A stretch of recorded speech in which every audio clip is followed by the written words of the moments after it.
आप देख रहे हैं ट्राइबल एक्सप्रेस न्यूज। नमस्कार, जय जोहार। आप देख रहे हैं ट्राइबल एक्सप्रेस न्यूज और मैं आपके साथ हरी सिंह पुसाम। आज बैहर के रेस्ट हाउस में जनजाति सुरक्षा मंच के द्वारा पत्रकार वार्ता आयोजित किया गया। पत्रकार वार्ता में भगत सिंह नेताम पूर्व विधायक एवं जनजाति आयोग के सदस्य वार्ता को संबोधित करते हुए कहा कि देश की आज़ादी के बाद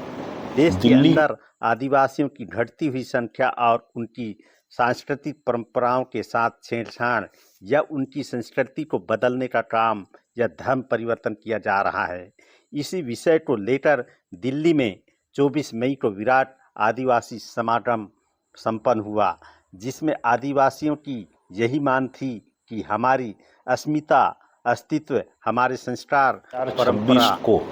जीवित रखा जाए। दिल्ली के bureau report, tribal express news. लाखों आदिवासियों की उपस्थिति में संपन्न हुआ और उस सांस्कृतिक समागम का उद्देश्य जनजाति आदिवासी समाज की अस्तित्व, अस्मिता, उसके स्वाभिमान, सांस्कृतिक विरासत, परंपराओं और उसके जीवन मूल्यों को बचा करके रखना, सुरक्षित रखना, संरक्षित रखना, जिसके लिए भारत के संविधान में अनुच्छेद 342 के तहत आदिवासी जनजाति समाज को संवैधानिक अधिकार दिए गए। उसी को आगे बढ़ाते हुए भू राजस्व संहिता 1959 के तहत 165 से लेकर 170 के बीच में विशेष प्रावधान किए गए। इसी के तहत देश में 5वीं अनुसूची, जिसे पेशा कानून 1996 के रूप में हम जानते हैं, ट्राइबल सप्लान एरिया के तहत आदिवासियों के हक और अधिकार को सुरक्षित करने, इसी प्रकार से देश में वनाधिकार कानून 2006 जो आदिवासियों को सुरक्षा प्रदान करता है, जल जंगल जमीन से लेकर के उनके हक और अधिकारों को लेकर के। लेकिन 1950 में संविधान आने के बावजूद अनुच्छेद 342 के तहत जो आदिवासी वर्ग एक तरह से देश भर में एक अनुसूची के तहत अलग अलग प्रदेशों में उन्हें स्थान दिया गया था। जैसे मध्य प्रदेश की दृष्टि से 46 जातियां हैं, अन्य राज्यों में भी इसी प्रकार के जातियों को शामिल करके एसटी का दर्जा दिया गया। किंतु देश की आज़ादी के बाद देश के अंदर उन अनुसूचित जनजाति वर्ग के सांस्कृतिक परंपराओं के साथ में छेड़छाड़ की प्रक्रिया, एक तरह से हम सीधे तौर पर कहें तो उनकी संस्कृति को बदलने का काम, धर्म परिवर्तन का भी हम उसको नाम दे सकते हैं। आदिवासियों की घटती हुई संख्या और उनकी संस्कृति और परंपराओं से होने वाले छेड़छाड़ को लेकर के 24 मई का एक बड़ा विराट आदिवासियों का समागम दिल्ली में हुआ और आदिवासी वर्ग की यही मांग थी कि हमारी अस्मिता, अस्तित्व, हमारे संस्कार, हमारे परंपराओं को जीवित रखा जावे। उसी के तहत 28 मई को देश के प्रधानमंत्री जी ने और महामहिम राष्ट्रपति महोदय ने आदिवासी वर्ग के उच्च स्तरीय प्रतिनिधि मंडल को, जो जनजाति सुरक्षा मंच के प्रतिनिधि के रूप में उपस्थित हुए थे, उन्हें समय दिया और हमारी उस बात को, मांग को स्वीकार करते हुए आश्वस्त किया कि आदिवासियों की अस्मिता, अस्तित्व, पहचान, उनकी सांस्कृतिक विरासत को संरक्षित करना, उन्हें बचा के रखना, इसके लिए सरकार पूर्ण रूप से साथ देगी। मैं थोड़ा सा बैकग्राउंड भी इसका बता दूं कि इस विषय को लेकर के पहली बार अगर किसी ने आवाज़ उठाया था तो डॉक्टर H.N. कुंजरू के नेतृत्व में 25 लोकसभा के सांसदों ने ये विषय उठाया था। और ये विषय उन्होंने इसलिए उठाया था क्योंकि अनुच्छेद 341 के तहत SC वर्ग को उसके साथ हुए असमानता, उसके साथ हुए भेदभाव और उसके पिछड़ेपन को आधार बना करके बाबा साहब अम्बेडकर ने आरक्षण और संविधान की सहूलियत उन्हें दिया था। 342 में आदिवासियों की संस्कृति, परंपरा, विशिष्ट जीवन शैली को ध्यान में रख करके संविधान के अधिकार और आरक्षण प्रदान किया गया था। लेकिन बाबा साहब अम्बेडकर ने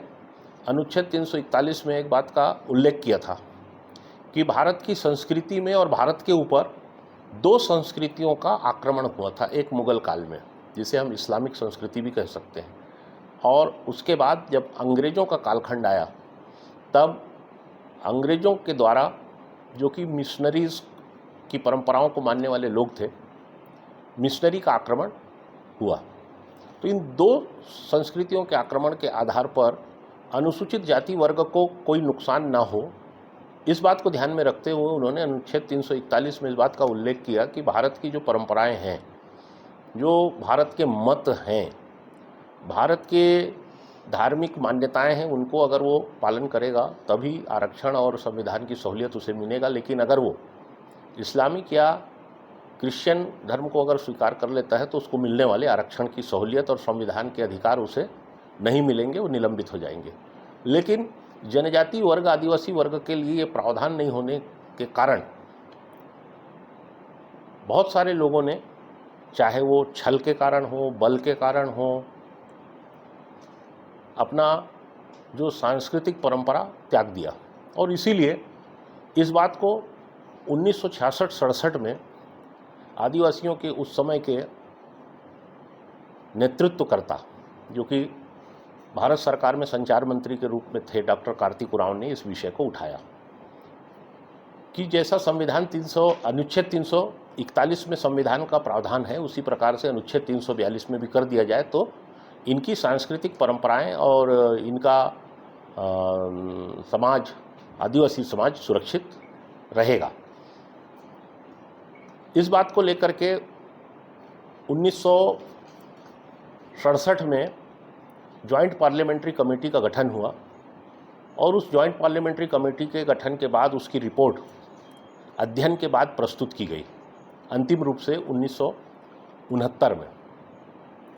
लगभग 348 सांसदों ने इस पर लोकसभा में चर्चा कराने की मांग की, जिसके आधार पर 16 नवंबर 1970 को इस पे लोकसभा में चर्चा हुई। चर्चा प्रारंभ तो हुई लेकिन उसका समापन नहीं हो पाया। हो हल्ला हंगामा करा करके एक तरह से षड्यंत्र पूर्वक लोकसभा स्थगित कराया गया और अंत में जाकर के लोकसभा भंग कर दिया गया, जिसके कारण वो जो मांग थी कि जिन्होंने अपनी आदिम संस्कृति और आदिम जीवन शैली और आदिम परंपराओं का परित्याग कर दिया है, उन्हें आरक्षण और संविधान का लाभ न दिया जाए, बल्कि उन्हें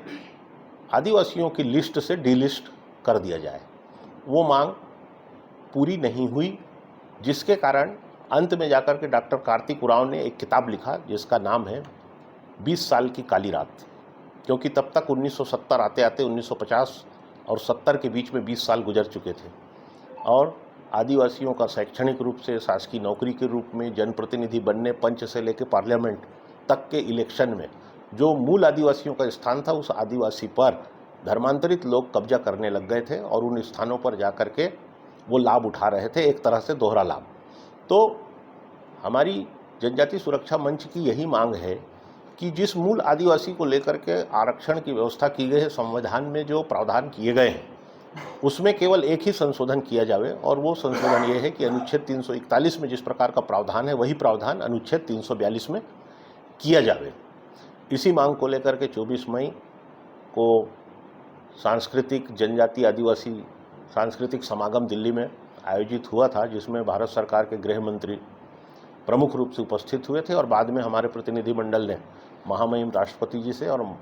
देश के प्रधानमंत्री जी से भी इस विषय को लेकर के चर्चा की है। हम लोकतंत्र के चौथे स्तंभ के रूप में जो हमारे प्रेस है, चाहे वो प्रिंट मीडिया हो, इलेक्ट्रॉनिक मीडिया हो, हम उनके माध्यम से इस बात को देश भर के आदिवासी समाज, सामान्य वर्ग, पिछड़ा वर्ग और देश के सरकार के पास पुनः इस विषय को आपके माध्यम से सार्वजनिक रूप से हम प्रस्तुत करने के लिए आपके बीच में उपस्थित हुए हैं। यही आप लोगों से आग्रह करने और अपनी बात कहने के लिए आज हम एक पत्रकार वार्ता के रूप में जनजाति सुरक्षा मंच की ओर से, चूँकि मैं जनजाति सुरक्षा मंच का जबलपुर महाकौशल प्रांत का संरक्षक भी हूँ, आपके बीच में उपस्थित हुआ हूँ।